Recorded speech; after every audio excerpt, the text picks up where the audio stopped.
The young lady in the green, talk to me 2 minutes about your fears. Face them, talk about them.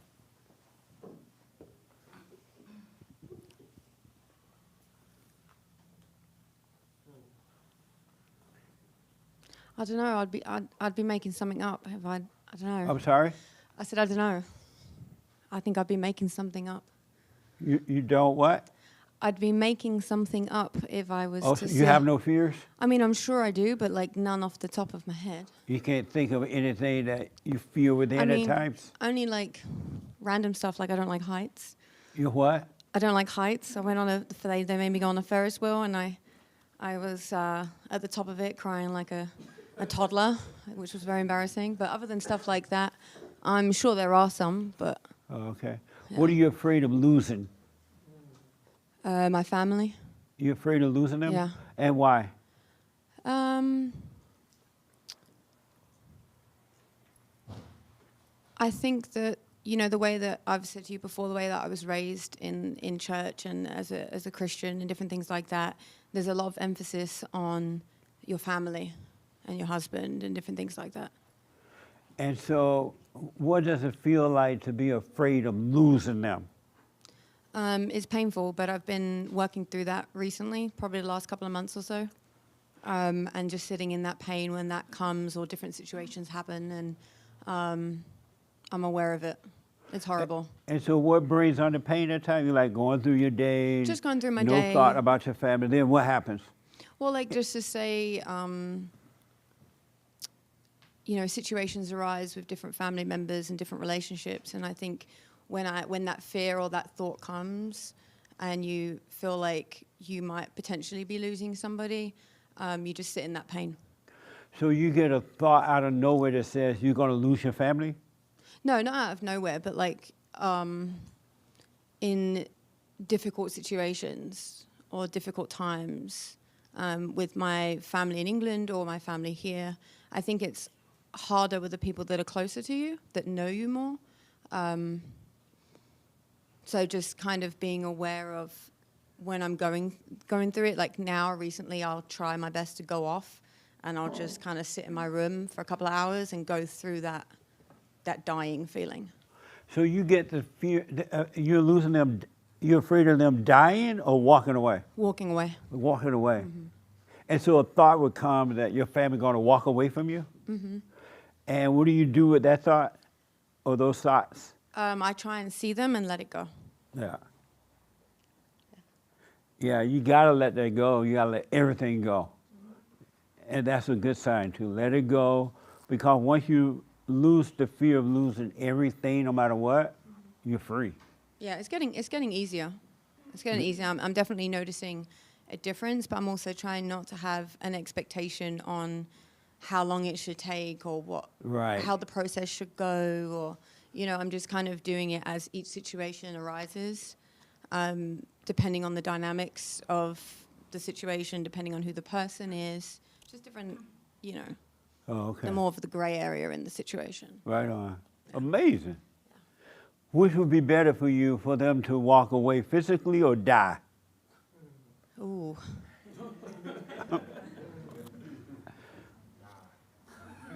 I think, well, when somebody dies, they're taken. It's gone. You know, so there's you not, can handle them dying away rather than walking away? I haven't really given that too much thought. So, I mean, I think once if somebody dies, there's not much you can do about it. You grieve the loss and you keep it moving. Do you know what I mean? But where somebody's walking away, you still know that they're around. You know what I mean? Like. So you're like, oh, thank God they died. I don't know. Oh, a mess. Okay. Did you hear the radio show with the young lady that her husband got to divorce her? Mm-hmm. I listened to that one yesterday. Oh, you did? Well, let me hear what she has to say about it first. Okay. And then I'll come back to you. How many heard that conversation with the woman afraid of her husband leaving? Okay. I was actually listening to it, I think yesterday or the other night before I So went what to happened bed. was a lady called me and she said, my husband listened to you. We both been working on ourselves. I still get angry. He's telling me it's taking too long and he's going to divorce me. Somewhat like that. Okay. To my memory of the whole situation, just for everyone to understand a little bit, she had a young baby, I think, as well. Oh, yeah, she had a young child. She didn't know where she was going to live. She didn't know where she was going to live. She was stopped working because he said stop working to be a stay-at-home mum. He seemed a little bit beta, to be honest, in my opinion. And he didn't seem to me that he was giving her much opportunity to make it work, or not make it work, but overcome. Like, he seemed quite impatient with her overcoming different things, because she didn't say, oh, well, he cheated or I cheated and that's why we are where we are. It was, she didn't really give much of a reason to why he wanted to divorce. But I think from my perspective, I feel like you can't make somebody stay. So I would have said, bye. Do you want me to help you pack your bags? Oh, okay. See you later. And you say he seemed beta? In my opinion, yeah. In your opinion? Yeah. Hold it, Mike, for a minute. Just when did you think about, just your opinion about it only, real fast? I immediately took sides, and I took sides with her husband. With her husband? Yes. And why? Because it seemed to me, I could hear the desperation in her voice. And when she said, but I have been working on myself, at least I think I have. And so for some reason, when she said that, I felt like there was a mask that she was willing to put up, only to the point where where it was enough for her husband, and she wasn't doing it for herself. Okay. Amazing. Who else heard the show?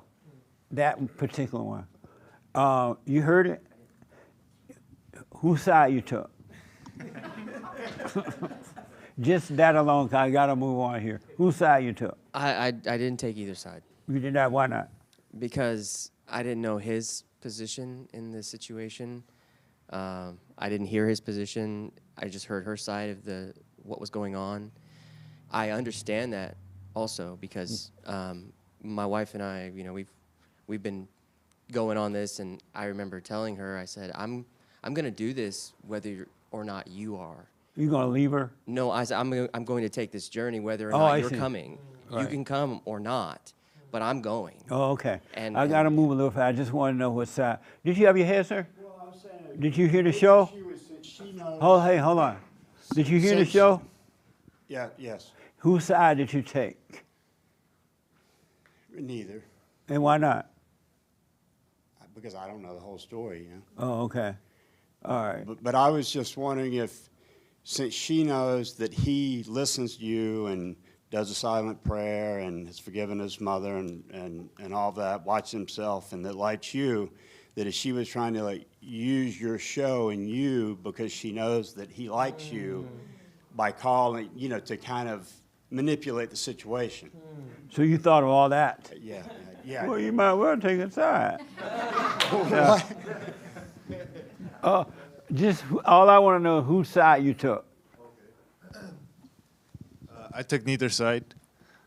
And why not? I just figured it's probably both their faults. It's like you say, two demons fighting each other. Okay. So I just figured it was a mess. So that's where I left it. So. Okay. Yeah. Whose side did you take? I didn't really take sides, but I felt with her because I thought if he was a real man, he would have said, I'm not going to live with you, but I'm going to make sure that you're okay. So you took side. You took her side. I took her side, yeah. She like, I really didn't take side, but I felt really bad for her, and you took side. Yes. So the last thing on that, what did you think about that conversation while listening? I thought that there were some details that were missing, and sometimes women leave out the most important details, the details that make them look bad. Y'all hear that, men? They always leave out the details. Especially the bad part about them. Yeah. So. And go ahead.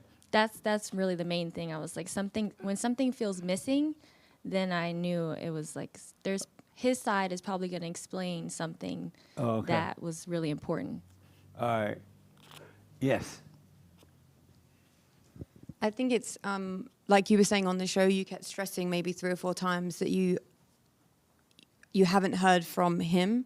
So I think it's really hard to, not that we should be taking sides anyway, but I think to really kind of see what's going on, like you can't do that with just her side, but I do think she sounded quite desperate. And I could definitely understand where she was coming from. But again, she sounded like she was missing some of the details to maybe why he is in the point of saying like bye. You know what I mean? All right. Rochelle, whose side you took? Did you hear it? I mean, not Rochelle. Lord have mercy. They all look alike to me after a while. I remember now. At first I didn't, but yeah, I remember hearing that. And Whose side you took? neither, but the thing that I did take after the phone call was over was you can't really trust desperation. That was the only thing that I was left with, because I know what that's like, and it just can't be trusted. Oh, okay. Amazing. And what made me think about the side where you call him a beta? You said beta. So I want to add that. Never, ever, ever, ever, ever, ever, ever take sides. It has nothing to do with you. It's between those two people only, and only they know the real truth. Those two. And so when you do hear a conversation, like, period, if you got to hear it, let it go in one ear and out the other, and watch your ego so you don't take sides. Because the ego is evil, and it always wants you to take sides. So it can keep you in hell. Never, ever take sides. I don't care if it's between your son and his wife, or your daughter and her husband, your friends and everything. Never take sides. It has nothing to do with you. Those are just two devils fighting one another. So don't take sides. That makes sense a little bit? What does it have to do with you? Okay, don't. And then her desperation came out of her imagination. If she loved what's right, and all of a sudden a man want to leave, okay. Stay calm, and that way she could see her way out of that situation. But she panicked with thoughts. Oh, you got a baby, you're homeschooling, where you gonna go? This man don't love you. And the devil, he got her before she could even see her way out of the situation. And I want you to be aware of that so you can watch the thoughts, because the devil tell you right away, this is what's gonna happen. And so you miss the way out because now you're in darkness, overreacting. That makes sense? Stop panicking and watch those thoughts. They're all lies all the time. The devil is your enemy. That makes sense? So watch those things. When I was talking to her about those things, I wasn't taking sides. I was listening to what she has to say, and I saw all of her fears, and they all came out of her imagination. She had no reason to be feared. She still had a roof over her head. The man had not put her out. The baby's fine. Why not have a wait and see? But she's afraid of losing him, and once fear comes in, it's over. Fear is not your friend. It's your enemy.